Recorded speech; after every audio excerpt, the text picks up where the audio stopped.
சந்தோஷமா இருக்கிற இந்த மக்கள் கிட்டத்தட்ட 15 வருடத்திற்கு முன் 2011ஆம் ஆண்டு அன்று ஆதிக்க சாதி பிரமுகர்களால் சாதி ஆதிக்கத்தின் பெயரில் ஒடுக்கப்பட்ட சம்பவம். சேலம் மாவட்டம் கிச்சிபாளையத்தில் 42வது டிவிஷனில் அமைந்துள்ளதுதான் காந்தி பகவான் தெரு. இது அம்மாப்பேட்டை 3வது மண்டலத்திற்கு உட்பட்டது.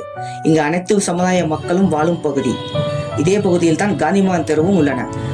அதே பகுதியில் தான் இரு சமூகங்களையும் பிரிக்கும் காந்திமகன் தெரு தீண்டாமை சுவர் அமைந்துள்ளது.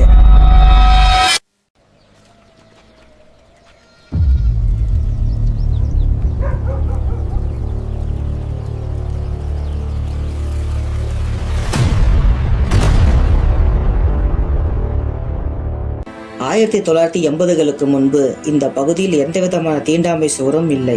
அதன் பின்னர் காந்திமகன் தெருவுக்கு அருகில் உள்ள நிலங்கள் விற்பனை பிளாட்டாக பிரிக்கப்பட்ட போது அருகில் இருந்த காந்திமகன் தெரு தலித் மக்கள் வசிக்கும் பகுதிகள் இருப்பதால் பிளாட்டுகளின் விற்பனை பாதிக்கப்படும் என்ற காரணத்தினால் சுமார் 200 அடி நீளமும் 10 அடி உயரமும் கொண்ட சுவர் கட்டப்பட்டது.